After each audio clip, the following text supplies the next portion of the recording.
Do you think the presence of the U.S. military in Syria is illegal or not? That's not an issue that we're dealing with at this stage. There's been a war. But is that because it sounds very familiar. This week we talk a lot about the UN Charter, the international law, and relative resolutions. But it sounds to me a foreign military-based presence in another country without invitation sounds like something else to me. You know. I'll leave your analysis to you. There's at this stage. What's the difference between Syria, the situation in Syria and the situation in Ukraine? There's no U.S. armed forces inside of Syria, and so I don't have a. It's not a parallel situation. You're sure there's no U.S. military personnel? I believe there's military activity. Yeah. But in terms of a ground presence in Syria, I'm not aware of that. Okay, 5 U.S. service members were injured in that attack. If there were no U.S. service members in Syria, how could they got injured? That's weird, right? Should I ask you about that? This is my first video update from Athens, Greece.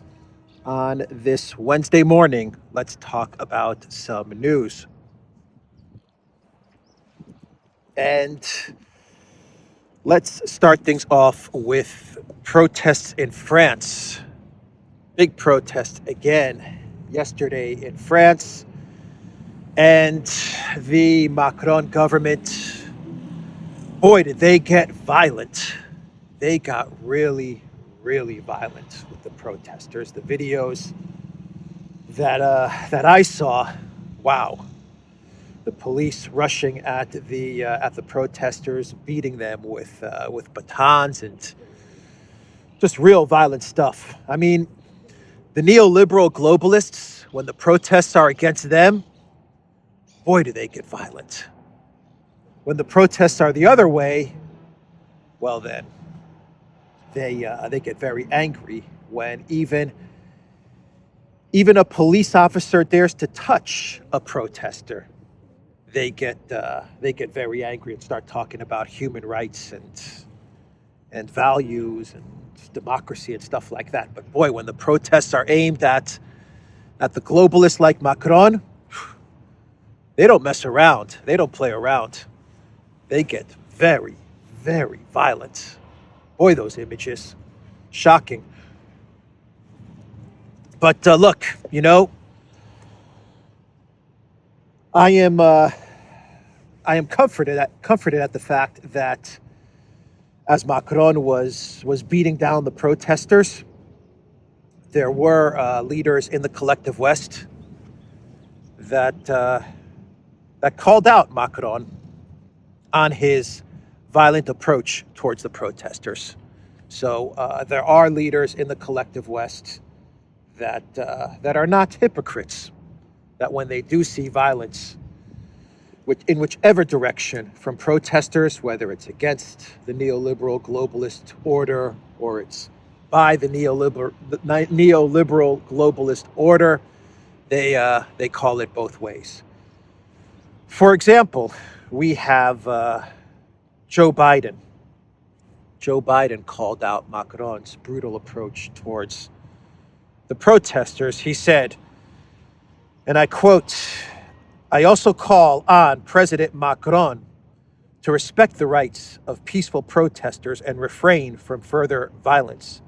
My administration will never shy away from standing up for democratic principles and human rights. And we will work with our democratic allies and partners to speak with one voice in demanding these rights be respected." That is the leader of the free world, Joe Bidenopoulos, criticizing the French president Emmanuel Macron for his violent approach towards these protesters. Oh no, wait a minute. Oh, I'm sorry, I misread that. What Biden said was actually this was a quote from 2020, and this is what Biden said. He said, "I also call on President Lukashenko of Belarus during the protests in Belarus."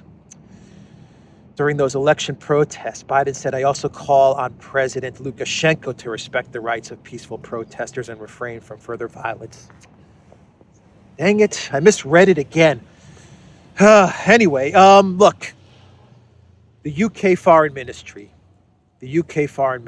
will never, ever condone violence against protesters, peaceful protesters. The UK Foreign Ministry will always stand up for human rights, will always stand up for the right of people to protest and to let their voice be heard. This is what the UK Foreign Ministry said as they called out Macron's violent approach towards protesters. And I quote, the violence and the attempts by French authorities to suppress protests are completely unacceptable. Bravo, UK Foreign Ministry. Bravo. Standing up for the human rights of the French, your neighbors, but also standing up for human rights around the world. That's the UK Foreign Ministry, everybody. Fantastic. Oh no, wait. Oh, man. I read that one wrong. The violence and the attempts by Belarusian authorities to suppress protests are completely unacceptable. Once again, they're talking about the election protests, the coup d'etat and the attempted coup d'etat in Belarus. I keep on mixing up France and Belarus. And anyway, forget about it.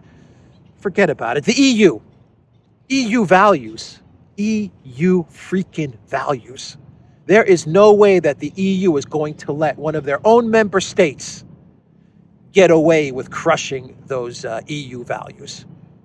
So the EU, they really laid into Macron for his heavy-handed approach towards the protesters. This is what the EU head chief, one of the big head honchos in Brussels, right next to Ursula von der Crazy, Charles Michel. This is what Charles Michel said on Twitter. Violence against protesters is not the answer, France. Freedom of speech, freedom of assembly, basic human rights must be upheld. There you go, Charles Michel. Now that's the Charles Michel that I know and respect and admire, a champion of EU values, a champion of democracy, a champion for the people. Oh, what? Oh, wait. I read that one wrong. I read that tweet wrong. Charles Michel actually tweeted way back in 2020. He tweeted, violence against protesters is not the answer, Belarus. Freedom of speech, freedom of assembly, basic human rights must be upheld. I keep on misreading these quotes. I keep on confusing France with Belarus. Anyway, John Kerry, the climate czar, Biden's climate czar, a man that cares deeply about planet Earth, a man that cares about all living organisms, human, animals, amoebas, mosquitoes. This is the climate czar. This is what he said in his statement against the approach used by Macron towards the protesters. This is a statement issued by John Kerry, Biden climate czar. John Kerry, in a strong statement, expressed the United States' disgust with the decision of French authorities to meet the peaceful protests with riot police, bulldozers, and batons, rather than with respect for democratic rights and human dignity. This response is neither acceptable nor does it befit a democracy, said John Kerry, urging authorities to show utmost restraint and protect human life. And this is my favorite part from John Kerry's statement, my favorite part. As church bells ring tonight amidst the smoke in the streets of Paris, the United States stands with the people of France. They deserve better. That is a strong but also just a beautiful statement as the church bells ring over the streets of Paris. The United States stands with the people of France. They stand for democracy. France can do better. The people deserve better. John Kerry, he always has a way with words. That John Kerry, the ketchup prince of the world. Oh, wait a minute. He wasn't talking about France. He was talking about the Maidan coup and the Maidan protests in Ukraine in 2013 and 2014. John Kerry issued a strong statement expressing the United States' disgust with the decision of Ukrainian authorities to meet the peaceful protests with riot police, bulldozers, and batons rather than with respect for democratic rights and human dignity. The response is neither acceptable nor does it befit a democracy, Kerry said, urging authorities to show the utmost restraint and protect human life as church bells ring tonight amidst the smoke in the streets of Kiev. Kiev, not Paris, Kiev. Alex McFly, McFly. Over Kiev, the United States stands with the people of Ukraine. They deserve better. Man, look, who cares about statements? Who cares about what people say? I'm mixing up cities and countries and protests. A picture is worth 1,000 words. Here is Victoria Nuland, Undersecretary of State, one of the most powerful people in the U.S. government. Here she is in Paris, passing out cookies and bread to the peaceful protesters right before Macron cracks their heads with batons. Here is Victoria Nuland passing out cookies to the protesters, a true gesture of peace and compassion from Victoria Nuland. Here's a photo which shows the compassion of the U.S. State Department towards the people of France. Oh, that doesn't look like Paris, actually. One sec. Oh, that was Maidan as well. That was Victoria Nuland passing out cookies in Maidan, not France. Anyway, forget about it. Let's move on. Let's just move on and talk about another story. Let's see. Elensky, he gave an interview to the Associated Press as he was on a train, on the Sumy Kiev train. And here is some of the things that Elensky told the Associated Press. The title of this interview is Ukraine's Elensky. Any Russian victory could be perilous. Elensky said, if Ukraine does not win the protracted battle at Bakhmut, Russia may begin to seek international support for a deal that may require Ukraine to make unacceptable compromises. He said, if Bakhmut falls, Putin will sell this victory to the West, to his society, to China, and to Iran. And Elensky said that in the event of the defeat of Ukraine in Bakhmut, pressure on Kiev will begin, both from the international community and within the country. Quote, our society will feel tired. Our society will push me to compromise with them, Elensky said. He also said that if the U.S. stops helping Ukraine, it will not win. Elensky also said that he fears that political changes in Washington could affect the war. Quote, the United States really understands that if they stop helping us, we will not win. Yeah, so that's Elensky. He's afraid. He's afraid of Trump 2024. Is that it? He's afraid of the Republicans and McCarthy and Matt Gaetz and Marjorie Taylor Greene. Yeah, he's afraid of them. No doubt about it, because he knows when the money dries up, it's Project Ukraine finito. But he puts a lot of emphasis on Bakhmut. Everything that we've been saying on the Duran, me and Alexander, holds true, which is that Elensky is trapped in Bakhmut. He can't retreat. and he can't win. He is trapped in Bakhmut, and he understands that if Bakhmut falls, his entire media narrative, the flag that he presented to Kamala Harris and Pelosi, the quote that he told all of Congress, which is Bakhmut will change the trajectory of the war, that famous quote that he said in his speech to Congress, all of that will be one big lie, one big farce. And he understands that his entire war media narrative hinges on Bakhmut. And he also understands that Bakhmut is strategically important. Elensky does understand that, even though people like Lloyd Austin and Anthony Blinken, they have stated that Bakhmut is really not that important. That is what Austin and Blinken stated. But Elensky, he understands the importance of Bakhmut. There are also 10,000 to 20,000 Ukraine soldiers trapped in Bakhmut, so that would be quite a big blow to the Ukraine military and to Ukraine military morale, and that is what Elensky is saying in this interview.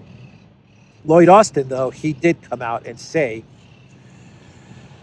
the other day in a statement that Ukraine has a very good chance for a successful counteroffensive in the spring. Lloyd Austin, the Secretary of Defense, he said that the armed forces of Ukraine managed to deplete the stocks of Russian equipment to a large extent. Russia is running out of weapons. They're out of weapons. Forget about what Putin said the other day in the interview, where he said that Russia is churning out 1,500 new tanks a year, and that whatever ammunition the collective West provides to Ukraine, Russia could just 3x that. Forget about those statements. It's just Putin, spewing off nonsense. According to Lloyd Austin, Russia is out of weapons because Ukraine depleted those weapon stockpiles. Even though the collective West media, as well as all the collective West officials, are on record saying that Russia holds a 10-to-1 advantage in artillery and in ammunition. 10-to-1. I've heard 8-to-1. Some of them have said 10-to-1, but 12-to-1, I'll use 10-to-1. They're all on record saying Russia holds a huge advantage when it comes to artillery and ammo and weapons. But Ukraine, with a 1-to-10 disadvantage, managed to deplete Russia of their weapons. Okay, quote from Lloyd Austin. Therefore, I think we will see an increase in hostilities in the spring as conditions for maneuvering improve. And also based on we have already done and continue to do, I think Ukraine has every chance of success. They have every chance of success. Meanwhile, in Germany, they're going to be providing up to $15 billion in weapons and cash to Ukraine. And what's the reason that German officials cite for the increase in money and weapons to Ukraine? Here's the reason, Mr. Secretary of State Lloyd Austin. Heavy losses of equipment in battle mean that Ukraine's military needs more tanks, artillery, and air defenses, as well as maintenance for them, according to a letter from the German Treasury to the Parliament revealed by Der Spiegel on Tuesday. Finance Minister Christian Lindner wrote to the Bundestag on Monday, and the Parliament Budget Committee met on Tuesday in secret to consider his request. According to the German outlet, he is asking for 3.2 billion euros more this year, and another 8.8 billion for ongoing commitments on top of 2.2 billion already spent on Ukraine. Quote, due to the high material losses of the Ukrainian armed forces, new supplies of material are required, the Treasury wrote, further arguing that a number of procurement and maintenance contracts for needs-based sustainable equipment for Kiev's military need to be concluded immediately. But it's Russia's military that has been depleted by Ukraine. How does Ukraine delete its military equipment while at the same time depleting Russia's military equipment? How does that work exactly? And this is a letter sent to the parliament. So Germany is on record in a letter, an official letter, saying that Ukraine has run out of weapons and needs weapons ASAP. And that is why Germany is going to give over another $15 billion to Ukraine. Lloyd Austin says, all is good. Spring counteroffensive is on. Game on for the spring counteroffensive. Anthony Blinken, he came out with a statement, the Secretary of State, a video statement, and he said that a ceasefire, a Chinese brokered ceasefire in Ukraine, is a cynical trap that will freeze the conflict and allow Russia to buy time so that it can rearm. Russia is out of weapons. It's out of weapons, and China is putting together this ceasefire plan, this peace plan, in order to allow Putin to rearm, to re-equip it. The collective West should not fall for this cynical trap to freeze the conflict. Russia's running out of weapons. Projection from Lloyd Austin, projection from Blinken. It's quite a clever narrative, isn't it, that Blinken and the State Department scriptwriters thought up to argue against Russia's peace plan, China's peace plan. Quite a clever argument, a clever bit of Hollywood U.S. State Department script writing, that the Chinese, they want to freeze the conflict so Russia can rearm. It argues against the Chinese peace plan, while at the same time talks about the Russia is out of arms narrative. Kill two birds with one stone from the scriptwriters at the State Department. So remember the drone that the Russian fighter jets took down a week or two ago? Well, when that drone was too close to Crimea and it was surveilling Crimea so that it could pass information to Ukraine so they could launch strikes against Crimea, well, that drone was taken down because it was too close to Russian territory. Well, it looks like the collective West, they got the message, and they're no longer flying drones close to Crimea. CNN Politics is running an article saying new U.S. drone routes over Black Sea definitely limit intelligence gathering, says U.S. officials. The U.S. decision to fly its surveillance drones further south over the Black Sea after a Russian jet collided with a U.S. drone. It didn't collide. A Russian jet collided with a U.S. drone earlier this month definitely limits our ability to gather intelligence related to the Ukraine war, a senior U.S. military official tells CNN. This is an admission. It's an admission from this U.S. senior official that drone that the Russian jets brought down was indeed surveilling, gathering intelligence on Crimea to pass over to Ukraine so that Ukraine can hit at Crimea. It's an admission because the U.S. intelligence official in the CNN article is saying that now we have to fly our drones further away from Crimea, and this is hampering our efforts to collect intelligence on Crimea and pass it off to Ukraine. So what the Russians did worked. It spooked off the American drones.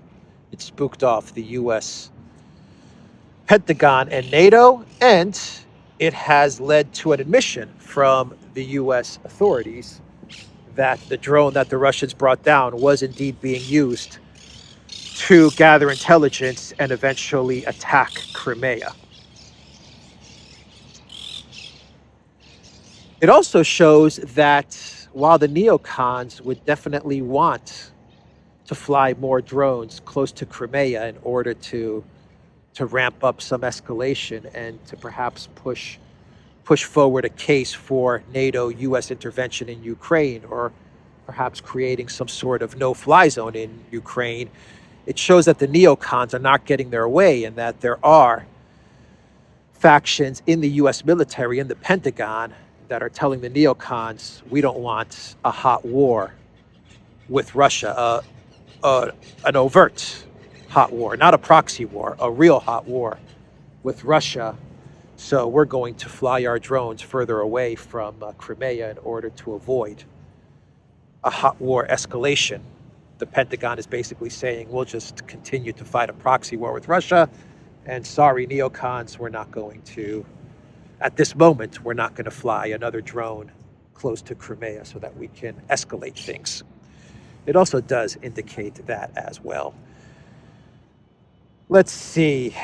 Should we do a couple of more stories before we get to our clown world? Let's do two more. Two more stories? Yeah, two more stories. Politico is reporting that that Estonia is using the EU slush funds, the European Peace Facility. They're using these slush funds to make money. Did I not say this in a video a couple of days ago? Did I not say that all of these slush funds are just ways for the EU kleptocrats to make money? Absolutely. And Estonia has been busted by Politico. Estonia has been renewing its own arsenal at the expense of the EU while sending old stocks to Kiev's forces. This is according to Politico, not exactly a Russian-friendly outlet. A number of EU diplomats are growing increasingly concerned that some member states may have exploited the European Peace Facility, the EPF fund, which is intended to partially reimburse countries that have sent military aid to Ukraine, Politico reported on Tuesday.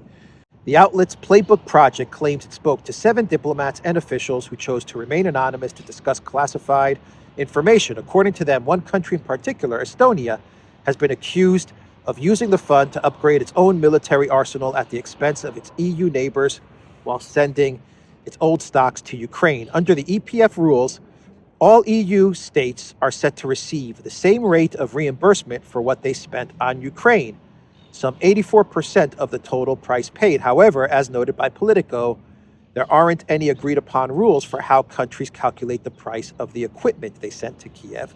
According to classified data from the EU, Foreign Affairs and Defense Department, the EEAS, obtained by Playbook, 6 countries, Finland, Latvia, Lithuania, Estonia, France, and Sweden, are believed to have calculated their reimbursement claims based on the purchase price of new materials rather than the value of what they sent to Ukraine. So, to sum it up, what these countries are doing, according to Politico, is they are sending their old weapons to Ukraine, their old Soviet weapons to Ukraine, but they're pricing those weapons based on the new weapons that they're going to purchase. So if this Soviet tank is worth, let's say, $100, they're actually pricing it at, say, $200, which is the value of the tank that they'll purchase from NATO.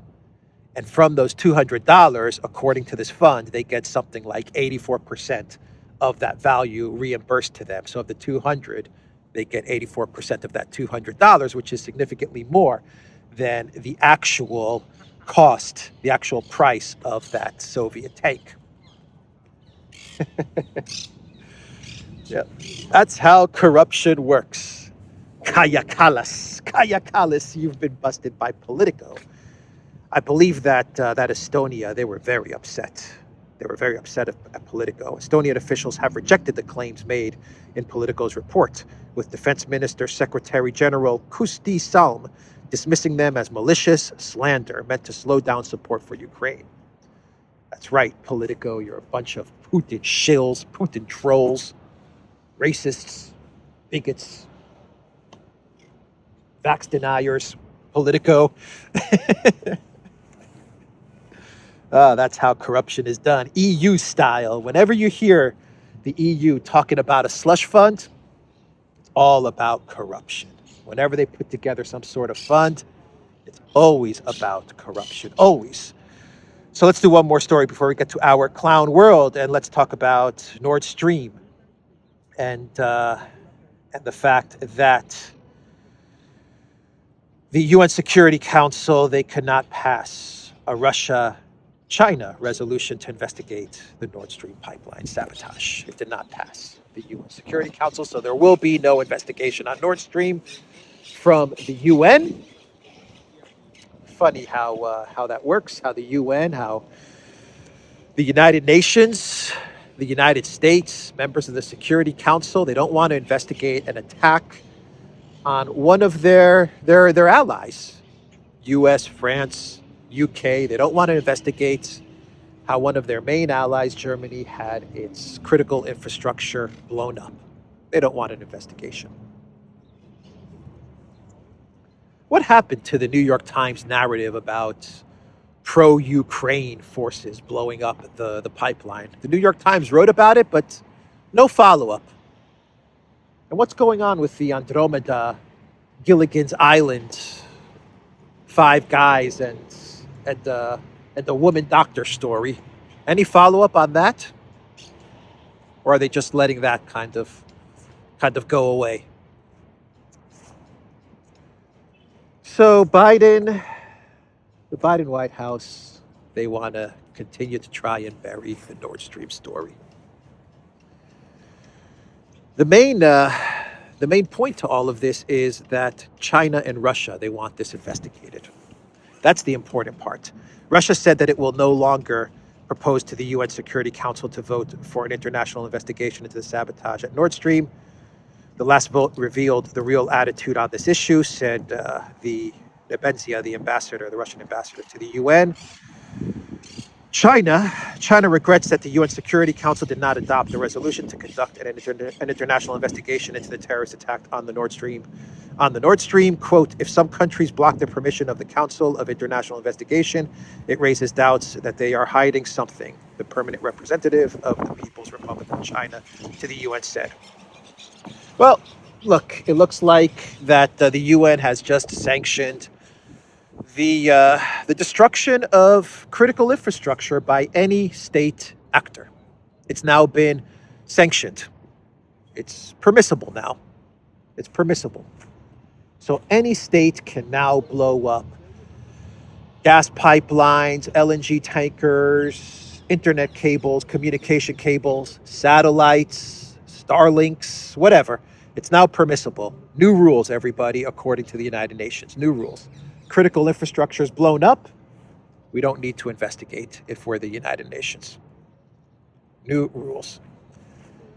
One day, Sullivan, Biden, Blinken, and Nuland, one day they're going to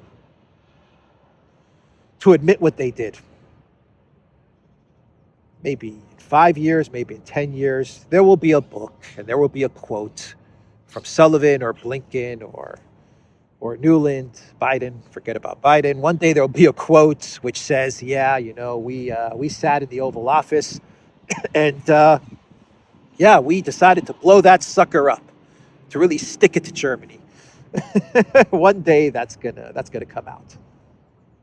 I don't know who it will be, if it'll be Sullivan or Blinken or Nuland, but someone's going to admit this sometime in the future.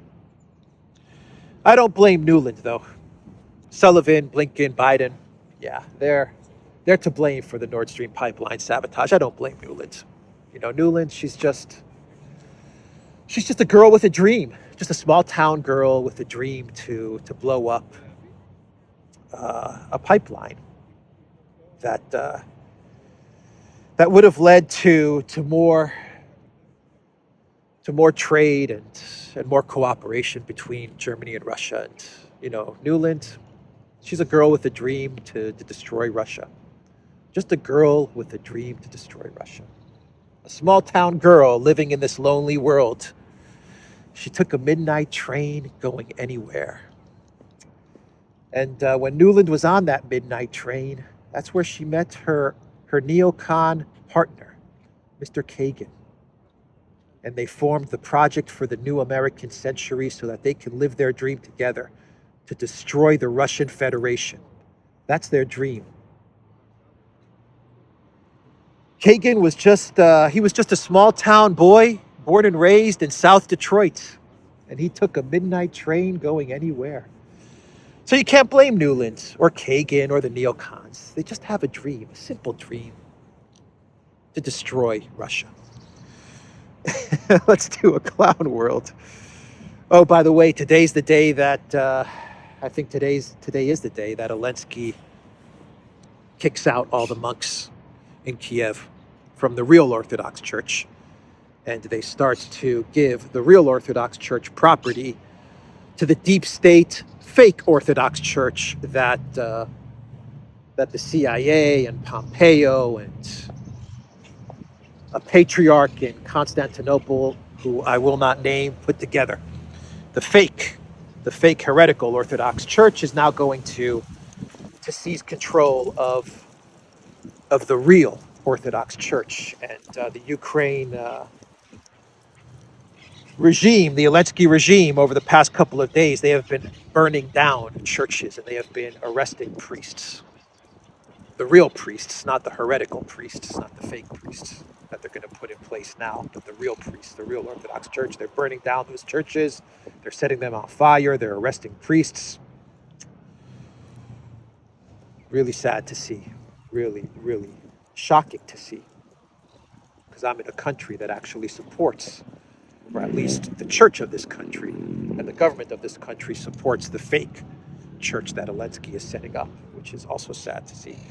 But they're burning down churches and they're going after Christianity. Remember what I said a long time ago in one of my videos. The collective West is becoming Ukraine, and Ukraine is becoming the collective West. So I think this video is getting quite a bit long. Let me do a clown world, and this clown world comes from the Hague, the ICC, the criminal court in The Hague. They are concerned, and let me find the tweet here, the title of this post, if I can find it. By the way, what's going on with France raiding 5 major banks over money laundering and fiscal fraud? What is going on with that? Something is up. Let's see. The ICC, they are concerned that they are concerned by Russia's threats over Putin's warrant. The international court's comments come after ex-Russian President Dmitry Medvedev threatened to hit the War Crimes Tribunal with hypersonic missiles. So the ICC is very concerned over the violent rhetoric of Dmitry Medvedev because of their arrest warrant for Russian President Vladimir Putin. Didn't the United States in 2002, didn't they pass a law saying that if The Hague dare arrest an American citizen or an American official, then they will invade The Hague? Didn't the U.S. say that? The U.S. government, didn't they say that? That they're going to pretty much bomb The Hague if The Hague dare arrest anyone in the United States, going back to Bush's Iraq War in 2022. Dmitry Medvedev, he was talking hypersonic missiles. The U.S. actually passed legislation saying that The Hague can't touch Americans. Otherwise, it's going to be seen as some sort of declaration of war or some sort of violent action, which will require a U.S. military response. But the ICC, they're not concerned with the United States. They're not concerned with the United States and the legislation and the laws that the United States passes against the ICC. They're concerned about Dmitry Medvedev. Anyway, that's my video, everybody. Duran.locals.com. We are on Rumble and Rockfin, ODYSEE, BitChute, and Telegram. And go to the Duran shop, 10% off. Use the code. Good day. Take care.